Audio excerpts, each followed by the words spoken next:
আসসালামু আলাইকুম ওয়া রাহমাতুল্লাহি ওয়া বারাকাতুহু। আমার সুপ্রিয় দর্শক, সম্মানিত নাজরিন, আলহামদুলিল্লাহ, আল্লাহ সুবহানাহু ওয়া তাআলার লাখো করোড়ো শুকরিয়া যে আল্লাহ তাআলা আমাদেরকে মেহফুজ, তন্দুরুস্ত, ভালোভাবে রেখেছে। আলহামদুলিল্লাহ, হাজারো দরুদ, হাজারো সালাম মহানবী সাল্লাল্লাহু আলাইহি সাল্লামের উপরে, যিনি আমাদের জন্য অপরন্ত মেহনত কষ্ট করেছে।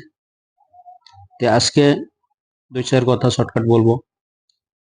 কথা হলো যে আমরা জানি আতর লাগানি সুন্নত, মিষ্টি খাওয়া সুন্নত। আরে ভাই, খাওয়ার সুন্নত গুলা তো আমরা জানি, কিন্তু তাছাড়া আরো যে সুন্নত আছে তা কি জানেন? তা সুন্নত হইল দিনের কাজে শরীরের থেকে রক্ত বের হওয়া সুন্নত, তারপরে পেটে পাথর বাঁধাও সুন্নত, উপাস করাও সুন্নত। ভাই, খালি যে আমরা খাওয়ার সুন্নতের উপরে আমল করি, এগুলি সুন্নতের উপরে তো আমল করি না। আর কথা হইল যে আল্লাহর নবী সাল্লাল্লাহু আলাইহি সাল্লামের সাহাবীগণ, আবু বকর, উমর, উসমান রাদিয়াল্লাহু তাআলা আনহু, যত সাহাবী আছে, সমস্ত সাহাবী আল্লাহ রাসূল সাল্লাল্লাহু আলাইহি সাল্লাম বলেছেন যে প্রত্যেকটা সাহাবী আকাশের নক্ষত্রের মতন, তার সমালোচনা তোমরা করবে না। তাদের ভিতরে মতবিরোধ হইতেও পারে, সাহাবাদের ভিতরে ইখতিলাফ হইতেও পারে, কিন্তু তা সম্পর্কে যে আমরা যে একজনকে ভালো বলবো, একজনকে খারাপ বলবো, তা অধিকার আমাদেরকে দেয় নাই। আর সাহাবাদেরকে আল্লাহ তাআলা জান্নাতের সার্টিফিকেট দিয়েছেন, সেটা তো আমরা সবাই জানি। আশারাতুন মুবাশশারা, 10 জন সাহাবাকে আল্লাহ তাআলা জান্নাতের সার্টিফিকেট দিয়েছে। আবু বকর রাদিয়াল্লাহু তাআলা আনহু, ওমর ফারুক রাদিয়াল্লাহু তাআলা আনহু, হযরত আলী রাদিয়াল্লাহু তাআলা আনহু,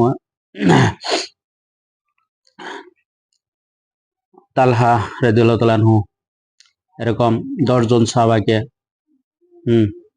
হামজা রাদিয়াল্লাহু তাআলা আনহু, হযরত পাক সাল্লাল্লাহু আলাইহি ওয়াসাল্লামের চাচা, আল্লাহ তাআলা জান্নাতের সার্টিফিকেট দিয়েছে। আর প্রত্যেকটা সাহাবার নাম আমরা মুখে উচ্চারণ করলে আমরা সম্মান সহিত, আদবের সহিত আমরা উচ্চারণ করতে হবে। যেরকম যে হযরত আবু বকর সিদ্দিক রাদিয়াল্লাহু তাআলা আনহু, হযরত ওমর ফারুক রাদিয়াল্লাহু তাআলা আনহু, নাম বলার আগে হযরত, তারপরে রাদিয়াল্লাহু তাআলা আনহু, এই বাক্যটি আমাদেরকে বলতে হবে।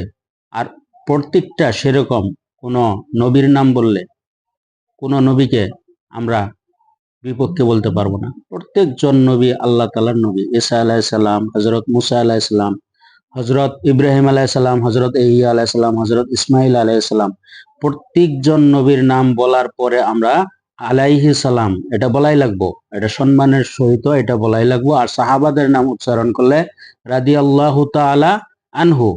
আর যারা সাহাবিয়া আছেন, মেয়ে লোক যারা আছেন ওই টাইমের, তাদের নাম বললে রাদিয়াল্লাহু তাআলা আনহা। যেরকম ফাতিমা রাদিয়াল্লাহু তাআলা আনহা, সুমাইয়া রাদিয়াল্লাহু তাআলা আনহা, এরকম সম্মানের সহিত আমাদের নামগুলি বলতে হবে ভাই। আমি বেশি লম্বাচড়া করতে চাই না। যে অনেক মানুষকে আমি দেখি যে যারা হয়তো, তাদেরকে যদি বলা হয় ভাই গোসলের ভিতরে কয়টা ফরজ বলতে পারবো না, অজুর ভিতরে কয়টা ফরজ বলতে পারবো না, কিন্তু তারা বইয়ে ওয়াজ হাদিস আরম্ভ করে দিছে।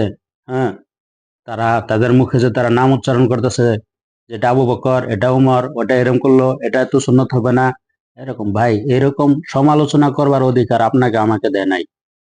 গতিকে আমরা সবাই আল্লাহ তাআলার কাছে আমরা তওবা করব।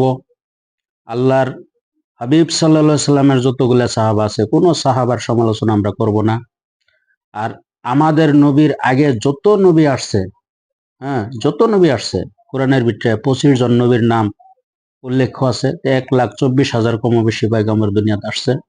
প্রত্যেকজন নবীকে সম্মানের সাথে কথা বলতে হবে। যেরকম ঈসা আলাইহিস সালাম, ইয়াকুব আলাইহিস সালাম, ইউসুফ আলাইহিস সালাম। আমাদের নবী সর্বশেষ নবী